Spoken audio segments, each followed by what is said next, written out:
Assalamualaikum warahmatullahi wabarakatuh. Alhamdulillahirabbil alamin. Anak sekalian, saat ini kita bertemu dalam KBM secara daring. Ini pertemuan perdana saya di tahun ajaran 2020-2021. Anak sekalian, siswa-siswi kelas 11 IPS dan IPA A dan B yang saya cintai, mari pertemuan perdana ini kita awali dengan membaca suratul Fatihah. Mudah-mudahan kita mendapatkan barokahnya ilmu, barokahnya Fatihah, dan mudah-mudahan kita mendapatkan ilmu yang manfaat fid dini wad dunya wal akhirah. Al-Fatihah. A'udzubillahi minasyaitonir rajim. Bismillahirrahmanirrahim. Alhamdulillahirabbil alamin arrahmanir rahim maliki yaumiddin. Iyyaka na'budu wa iyyaka nasta'in. Ihdinas siratal mustaqim. Siratal ladzina an'amta 'alaihim ghairil maghdubi 'alaihim waladdallin. Amin. Anak-anak sekalian, saat ini kita membahas tentang rukun-rukunnya salat. Ini kita melanjutkan pelajaran dari kelas 10 tahun kemarin. Saat ini kita mempelajari faslun wa arkanus salati. Mari kita mulai. Bismillahirrahmanirrahim. Faslun utawi iki iku fasal ing dalem nerangake pira-pira rukune salat. Wa arkanus salati lan utawi pira-pira rukune salat iku tsamaniyata asyara, ana 18, ada 18 apane ruknan rukun. Yang pertama, an-niyatu yaiku niat. An-niyatu yaiku niat. Yang kedua, wal qiyamu lan jumeneng atau ngadeg ma'al qudrati sartane mampu, sartane kuwasa. Yang ketiga, wa takbiratul ihrami lan takbiratul ihram. Yang keempat, wa qiraatul fatihati lan maca surat al-Fatihah.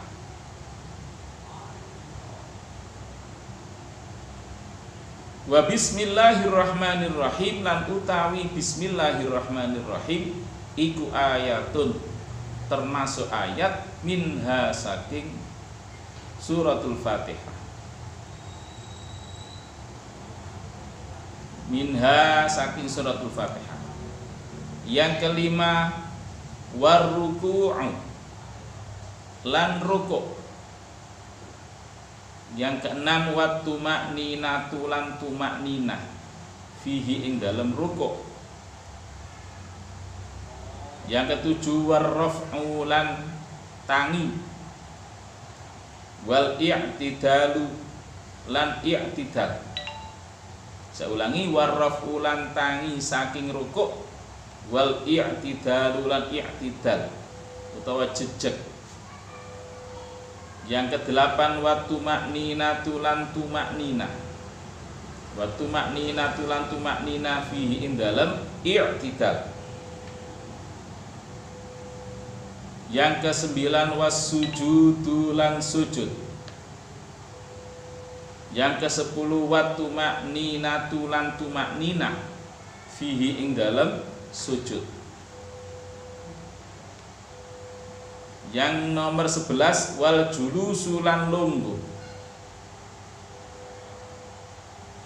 Wal julusu lan lungguh bainas sajdataini ing dalem antarane sujud loro. Yang ke-12, wattuma'ninatu lan tuma'ninah fihi ing dalem julus bainas sajdataini. Yang ke-13, wal julusu lan lungguh al-akhiru kang akhir. Yang ke-14 wat tasyahudu lan maca tasyahud atau maca tahiyat fihi ing dalem julusul akhir. Yang ke-15 wassalatu lan maca sholawat ala nabiyyi ing atase Kanjeng Nabi Muhammad sallallahu alaihi wasallam fihi ing dalem julusul akhir wat taslimatul ula lan uluk salam kang pertama. Yang ke-17 wa niyatul khuruji lan metu niat metu wa niyatul khuruji lan niat metu minas sholati saking sholat. Yang ke-18 wa tartibul arkani lan nertibake pira-pira rukun alama ing atase urutan zakarna hu kang wis nuturaken ingsun hu ing ma.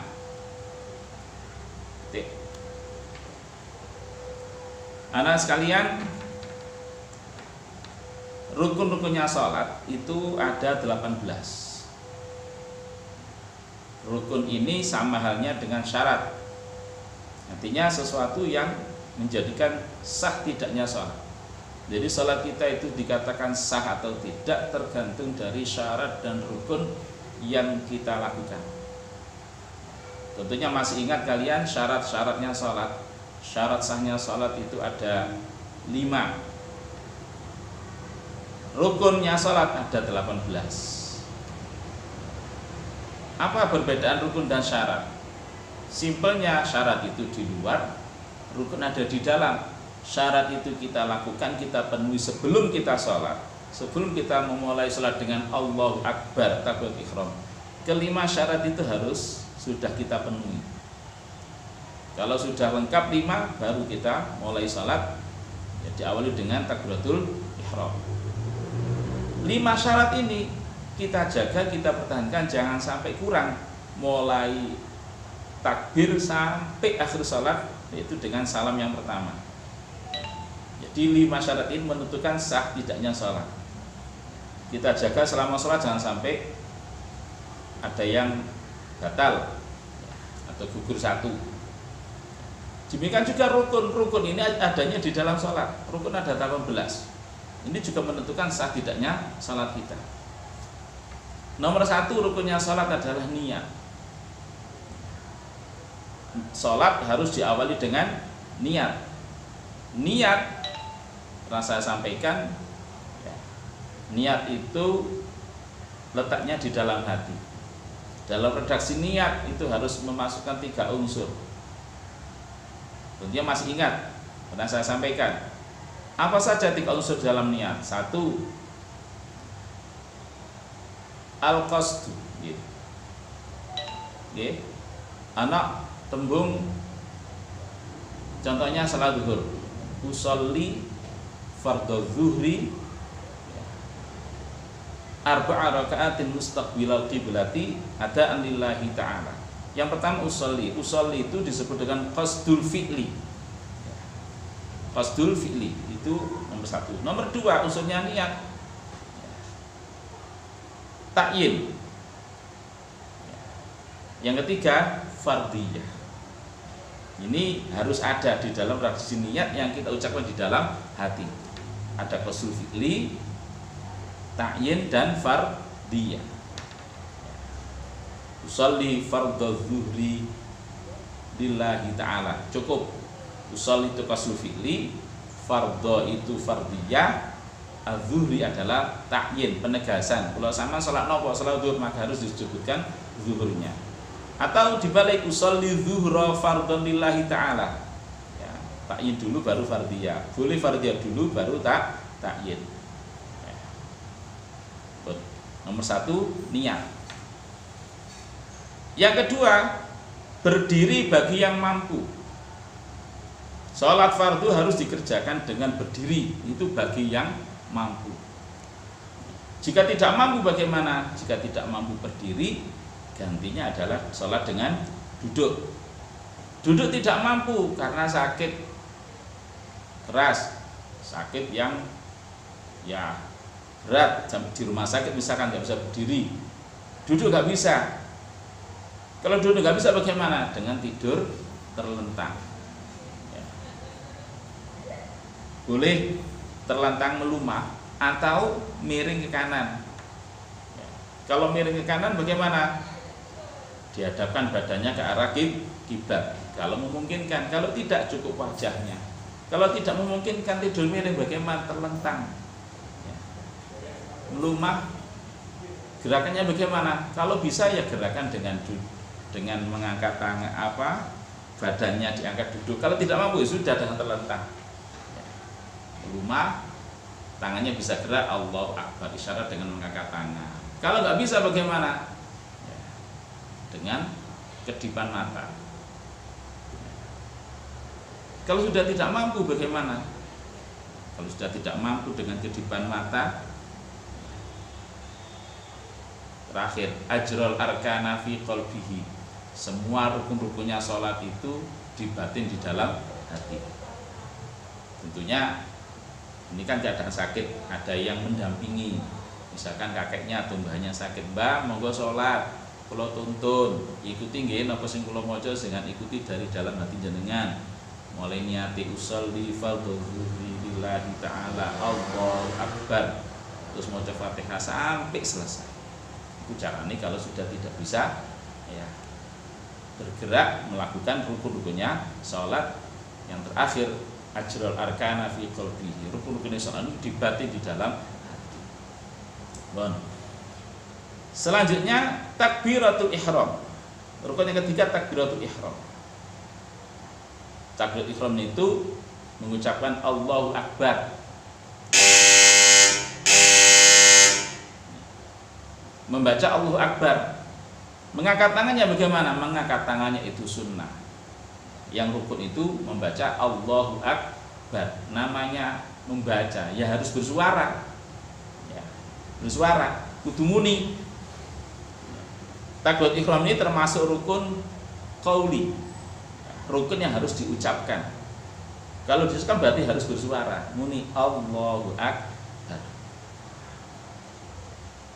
Niat dan takbiratul ihram ini dikerjakan atau dilakukan secara bersamaan, kudu bareng. Ya. Bisa enggak? Bisa, karena posisi niat itu di hati, takbiratul ihram itu di lisan. Jadi bisa bareng, kudu bareng. Hati ini niat usolli diawali dengan usolli, lesane Allahu Akbar, diusahakan Allahu Akbar bareng karo redaksi niat yang sama ucapkan di dalam hati. Allahu Akbar bareng antarane takbir dengan niat di dalam hati. Yang selanjutnya membaca surat Fatihah.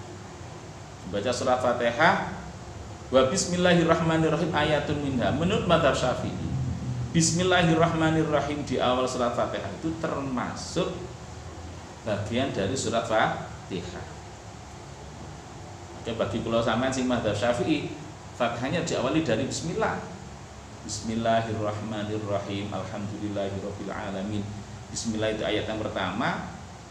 Siratal ladzina an'amta 'alaihim itu adalah ayat yang ke-7. Fatihah itu isinya 7 ayat, harus lengkap. Ini menurut mazhab Syafi'i, bismillah termasuk bagiannya Fatihah. Bagaimana dengan mazhab lain? Mazhab yang lain ada yang berpendapat bahwa Fatihah itu bukan di awal bismillah tapi dari alhamdulillah.